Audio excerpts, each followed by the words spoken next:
before we move on, did some slider complexes. Do you guys have any questions so far? Those are pretty general stuff, and I'm sure you guys are doing them, but just try to review them. Okay. So here it's you can move to some slider exercises and complexes, and I'm sure every gym has them these days, and it's just simple as you see. She's just working the hamstrings, but how nicely she is pushing the hips are staying on the same level. From the shoulder to the knees, you have to see a straight line, and then you just basically work your legs.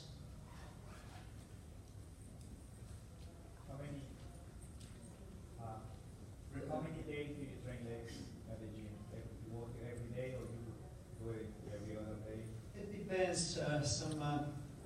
I know the Elite World is training, 6 days a week. I mean, a lot of gyms are doing 5 days. If you do plyometrics, probably every other day is good, 3 days of plyometrics.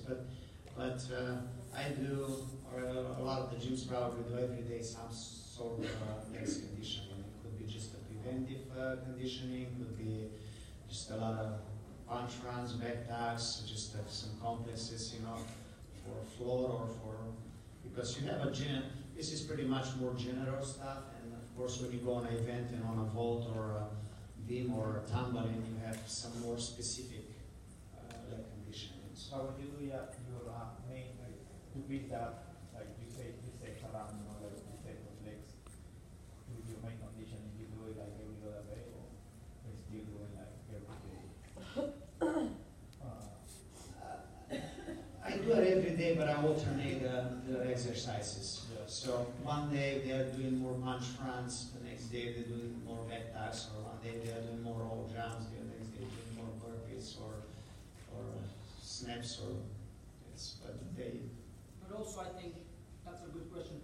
Also, that depends what time of the season, Yeah. what time of the year, right? So once, let's say, JO World, it's pretty much when May is over, you're reducing the amount of routines. That means there's no cardio going. That means somehow the outdoor training or some type of cardio you need to do, but also decrease the punching. This is the time that kids are usually beat up already. We're trying to pretty much dragging right to finish the season. So decrease the punching, increase the cardio, increase soft surface landing, tumble truck, rat floor, trampoline. Right? So that's where the summer. And then back in the fall you start is the getting towards the season, you gotta increase. I think plyo in general it's something they need probably the most. Yeah. Right? I mean it's But again, that's a very very good answer. It depends what kind of when you're in the season with the kids, and for the best coach is the most patient coach to read your kids, because everybody is different. If you see a kid is very tired and then she just needs to water down today or get lesser numbers, you bet all that way. Then you push her and then she gets hurt, and you have a 6-month turnaround from there. But yeah, it's just you do conditioning usually when they are fresher, so you can benefit the most. When they are exhausted, it's sometimes you don't get the same effect out of it. Yeah. So you can so there was on each leg you moving forward, and you can go the other one. That's all right. And this one, yeah, you move backwards. Again, I just show it just very shortly, just to go a few steps, but usually it's good to work a diagonals on that, or just a length of the floor, and say, okay, go and do, three lengths each direction, and then you're done with that. So basically, the numbers are going to be determined with you. Here it's with, just with punching on the, just kind of a pushing back, pushing, and the idea is to have her bottom stays tall there, so she doesn't drag it on the floor, so just keep it up there. These are just the slider runs, and then you can do them as a sprinting and moving them inside of the leg or outside of the leg, so you can do this alternative, which way you want to go. But knees needs to get a little bit to the side on that one, because you want them to keep the body straight. Otherwise, if you want them to do a forward, you're going to see a little bit more piking in the hips that way. Okay. As Ivan said, this is I personally think too, and everybody, it's great to do a lot of plyometrics, because in plyometrics, a lot of the Olympic sports are using plyometrics, and you're getting very strong very quickly, and the goal is to increase power with doing a lot of the plyometrics. Speed and strength, they are very high intensity exercises, and they are high impact, so kids get very tired. You have to monitor sometimes, you know, and I know a lot of kids intend to have asthma, so you definitely want to stop them right away. Or I've seen a lot of kids getting tired through the sets. They're rolling an ankle or they're heavily breathing, so we always talk about safety is good. But plyometrics, usually every other day, it's a great source to train. This is a little complex on the floor. You can do it on a daily basis just to feel the floor. And it's good to start with the jumps going forward, jumps going backwards, going on a left leg, going on a right leg. And then they can use a run on a straight leg, run on a bent leg, and you can do long jumps, and then you can do a front jump. So basically, those are 6 exercises. If you do it a full length of the floor, just the short distance on the diagonal, but it's a pretty good warm-up. But again, look at with this punching, to have a good extension of the shoulders. You mentioned today, a little bit more on dumbbell. This is a huge percentage of the kids, huge, I'm talking probably 80–90%, they're standing in this position. Unless you fix these shoulders to press with the ears, have a nice posture over here, flat ribs, moving straight forward, you're actually looking at your hands right here, and going forward and backwards. Just pay attention to the arms, and try not to bend the legs too much. And we are trying to exaggerate the punching over here. You don't want to use the quads, you want to use just bang and quick and short, rather than forward on that.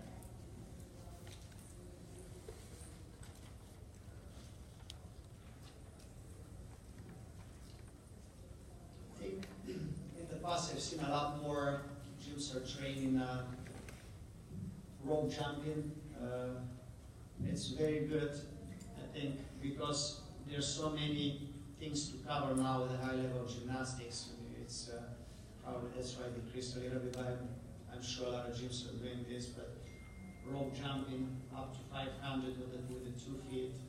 Then you can go on each leg, 250 probably on each leg, and the double jumps you can go 250, what you call double circles.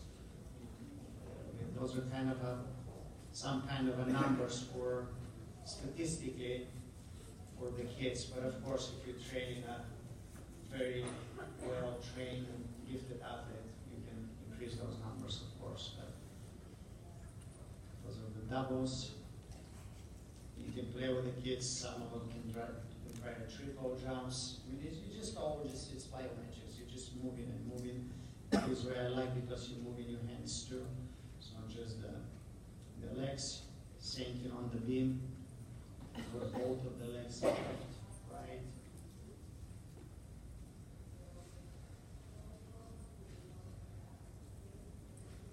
You can just do mountain climbers over here. You want to switch the leg forward, but you can see how she moves the arms up there and she pushes through the ankle to go up. You might just look at on this one, if you want it too taller, because on the way down when they come, if it's too tall for little kids, they roll ankle on that one. But if you want to increase the intensity on that, you can put no ankle, but wrist weights on their hands, and do that. It's also helps them.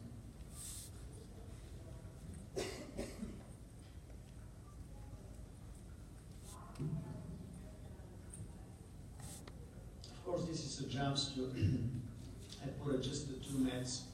The ideal situation is, if you see the girls are stronger, they're going taller, but what you want to see is they come down, you want them to punch, legs stay together, and actually they straddle on the way down. So you want to see a big punch, and they straddle on the way down. So this is pretty low for her, But I just wanted to see the proper form on the scale, and then of course you can put another extra mat or 2 extra mats. Higher goals, very forcing the body to go. And can you guys notice how for jumping the way down it's much heavier? Because again, gymnastics is a lot of action, reaction, so the heavier you jump, as long as you stay on the floor is going to bounce you up. Your job is not to be bouncing up and down the same. Heavy, light, heavy, light. And you can see how she's much quicker on the way down.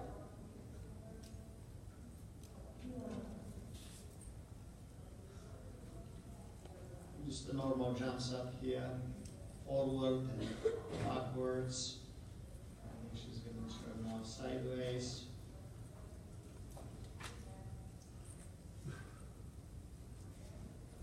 And the hands position on a lot of the things we talked about, you can vary to have hands on the hips and really get a good posture with the ribs, hamstrings, bottom tight, or you can just do a lot of the exercises just doing it the same way with the tall hands. But if the kids are not controlling this body position, they'll be all over the place with their hands up. But you have to train them with their hands up too if your kids can control their core, because it's good for them there. You want them on tumbling to reach with their hands up. You want to control their body when they're setting for vaults and all that. So that's why I show it here with bend, just on the hips.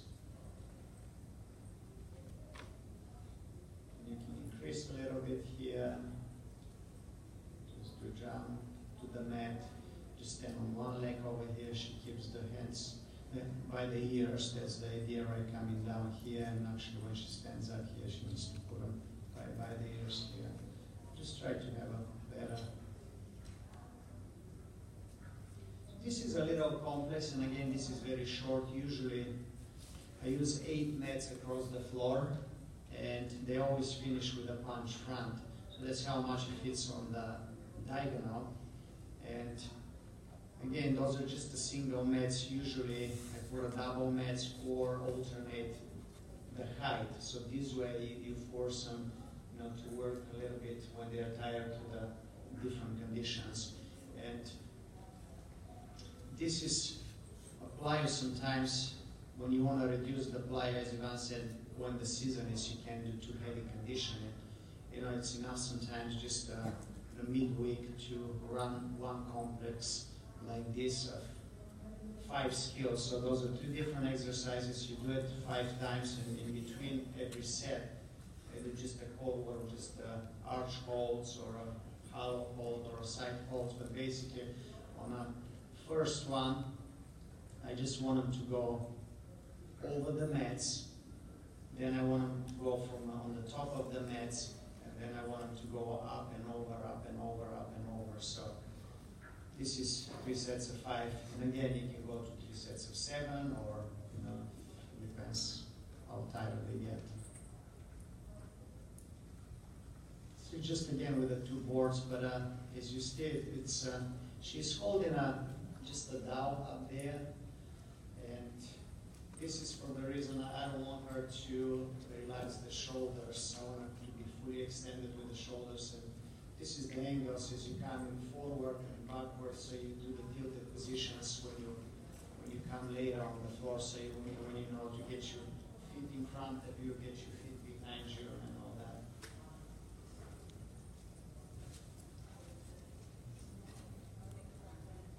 So just running on one leg here. The second leg is up on the box, and you want to definitely see the hips to be square, and you want your knee to move above the hips. So usually you time, there's a number for that. Usually you time that and say, okay, we're going to do 40 seconds or 30 seconds on each leg, and then you're going to, basically you want to do this as a sprint, as fast as you can go to move your arms and move the leg up. Those are some soft mat exercises, and it's when you go on the beach, for example, and then you run outside on the sand, it's much harder than to run on a softer surface or to run on a spring floor. So this is just to again get you a little bit stronger, but on a softer surface and a slower surface. So when you get back to the real combat, holding, then you're stronger and more prepared for that. So just stand on ankles here and just moving your arms up and down, and basically again squeezing your hamstring in the body. It's just a good core. You want all your body to go up. So just the ankle work here. You just moving, just sprinting on a raising, same thing, good shape, good proper form. Again for 30 seconds, 40 seconds, up to a minute. You can do a minute if you don't combine it with other exercises together.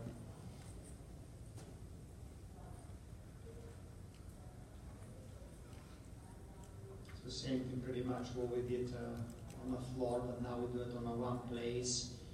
And then you can just make it as a little complex over here. Say, okay, you're gonna run for 20 seconds on the left leg, you're gonna run 20 seconds on the right leg, and then we're gonna go and do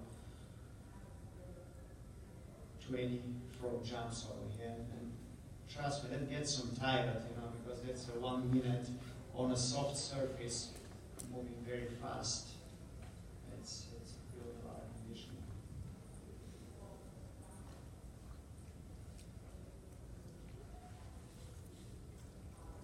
Okay, so it's supposed to be like, I tried to say it on the hand, it's supposed to be a circle on the floor and making it like a little cross on a circle. And then this is very good not just for the conditioning, but also for their coordination. So they just run in a circle here. They stay on one leg and go forward, backwards, side to side, and should I tell them to make 10 full circles on each leg, that's pretty good.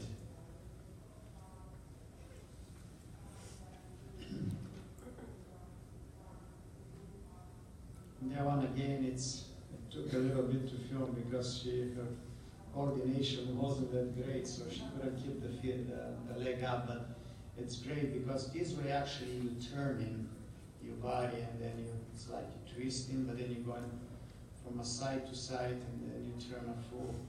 You go quarter to quarter.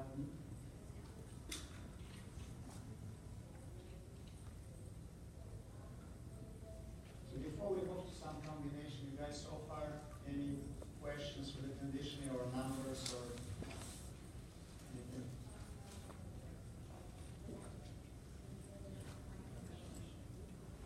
Do you offer a copy of the video? No? Usually it's the material. If I can send some separate videos, but when you put it together, it has to be on one of these flash drives. It doesn't go as an email, it's too big. I've tried before, but I can catch some videos, yeah. Combinations. So basically, this is when they are combining. This is support, but also she's doing it with plyo. So just push-up support and a straight jump. Push-up support and straight jump. And then you can do this as a burpees too, when they put a little piece of foam, do a little push-up, and then you stand up. You can work that too. But I remember I used to do a lot of this, a lot of roll jumps too. Just go for a quick stand up.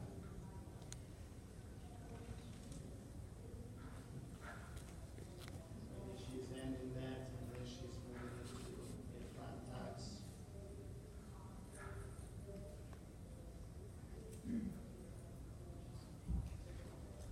This is just the roll jumps over here.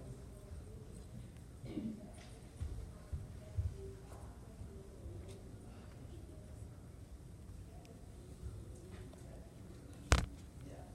That one you can just stand up. You can always put a little bit something more to force the body. Your kids to get stronger. And of course you guys know it's always good every 3 weeks or so, 3-4 weeks to change the conditioning. You don't want to keep doing the same thing because your body is adaptive. When you already present to the body the same conditioning for so long, it's not a challenge for the body anymore. So it's good to change that on a few weeks basis, and then just, or if they get stronger, just trigger it with a little bit more Cura weights, or have a cycles when you're training with weights or when you're training with no weights. I mean, it's Sometimes they use for cold work or to their conditioning, they do 2 weeks with weights, 2 weeks with no weights on their conditioning. And this is mostly when it's in a time when they don't have competitions. When you strictly get in a season and you want the kids just to do competition, then it's all about the form and hitting their routines and looking clean and all that. But you're just maintaining conditioning at that time.